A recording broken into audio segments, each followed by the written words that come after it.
Masaya tayong nagtatawanan habang binabagtas ang matatarik na daanan. Ialintana ang mga hampas ng hangin, basta tayo ay sama-sama sa ating landas na tatahakin. Di sarap ang masdan ng daan habang nakapila tayo ng sunod-sunod. Masasabi kong ito ang pinakamasayang biyahe at kakaiba. Maingat natin tinatahak ang daan na pakanan at kaliwa. Walang iwanan sa oras ng aberya kahit anong mangyari. Tulungan hanggang maayos upang matuloy ang biyahe. At sa ating pagdating sa ating patutunguhan, sermunan, lahat ng may mali ay tuturuan. Kung ano ang tama habang nagtatawanan, kaligayahan na hindi matatawaran. Sulitin natin to, iisang tabi ang away. Kuya EJ, paikutin mo ang tagay. Parang kahapon lang tayong dalawa'y magkasama pa.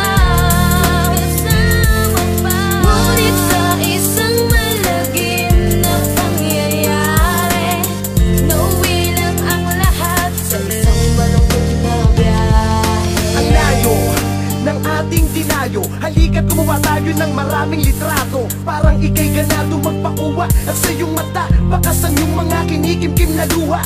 Bakas ang iyong mga kinikimkim na luha na tinatakpan lang ng ngiti dulot ng mga biro ng tropa. Kung may problema ka, halika dito. Magsayawan tayo habang nagpapakalango sa alak. Kayaan mo, susuportahan ka namin sa iyong balak. Nagpagsurpresa sa iyong asawa para sa 5 taong anibersaryo ng inyong pagsasama. Hanggang sa tayo'y abuti ng umaga, mga wala pang tulog at biglang nagkayayaan na gumala. Bago muling bumiyahe, nagiba ang ihip ng hangin at kalahati ng gulong mo'y nakalubog sa buhangin na tila parang pinipigilan ka ng iyong tagabantay dahil posibleng may mangyari sa iyong paglalakbay. Parang kahapon lang tayong dalawa'y magkasama pa. Ngunit sa isang malagim na pangyayari, nauwi lang ang lahat sa isang malungkot na biyahe. At isang pangyayaring malagim ang sa amin ay biglang gumulat nang ang iyong katawan na duguan ay biglang bumungan. Walang malay at tila na pinsala ng gusto at pahina ng pahina na ang tibok ng iyong pulso. Lumaban ka kaibigan, kailangan ka ng iyong mga anak. Alam kong rinig mo dahil ang luha mo'y pumapata. Lahat ay aming ginawa kahit mukhang malabo, dahil ang bumubuhay na lang sa'yo'y aparato. Pilit namin kinausap ang katawan mong natutulog habang ang mga luha sa mata ay kusang nahuhulog. Di namin kayang makita na ganyan ang kalagayan mo, kaya wag kang susuko ha, dapat labanan mo. Nandito lang kami sa iyong tabi, di ka namin iiwanan kaibigan hanggang sa huling sandali. Lakasan mo lamang ang loob mo pare, bumangon ka na at magpagaling para matuloy natin ang biyahe. Parang kahapon lang tayong dalawa'y magkasama pa.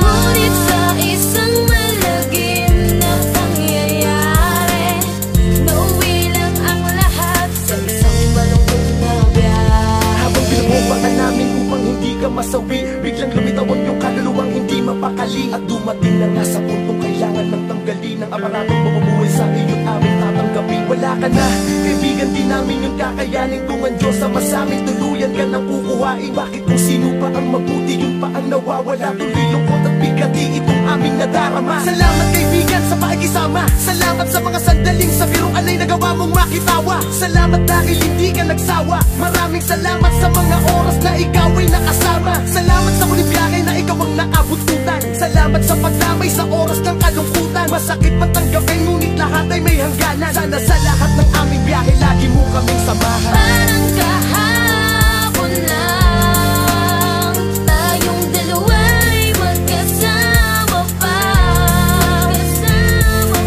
Ngunit sa isang malagim na pangyayari, nauwi lang ang lahat sa isang malungkot na biyahe. Parang kahapon lang tayong dalawa'y magkasama pa.